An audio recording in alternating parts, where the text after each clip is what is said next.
एक दोन दिवसापासून भारतीय जनता पार्टीच्या विरोधात मिळतात। मला आपल्याला अतिशय नम्रपणाने सांगायचं आहे की मोदींचा चेहरा राजकारणात 2014 साली आला, पण त्याच्यापूर्वीसुद्धा नरिरेताई ह्याच लोकसभा मतदारसंघातनं खासदार होत्या। शिवाजी बापू कांबळे हे सुद्धा ह्याच लोकसभा मतदारसंघातनं खासदार होते। आणि मी ज्या खासदारांची नावं आता घेतली ही सगळे शिवसेनेच्या धनुष्यबाण ह्या चिन्हावर मोदींचा चेहरा 2014ला आल्याच्या पूर्वी 2 वेळेस त्या ठिकाणी हिंदू हृदय सम्राट शिवसेना प्रमुख बाळासाहेब ठाकरे, आदरणीय पक्षप्रमुख उद्धवजी ठाकरे साहेब यांच्या नेतृत्वाखाली निवडून आलेले होते।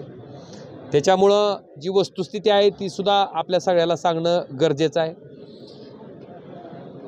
भारतीय जनता पार्टी ही शिवसेनेच्या खांद्यावर बसून त्या ठिकाणी महाराष्ट्रात आली।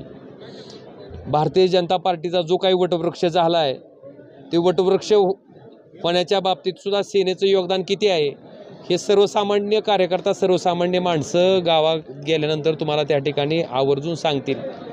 मी तरीसुद्धा 2014ला त्यांचा चेहरा होता, त्यामुळं त्यांची काही मतं पडली हे मी कधी नाकारत नाही, आजही नम्रपणाने कधी नाकारत नाही।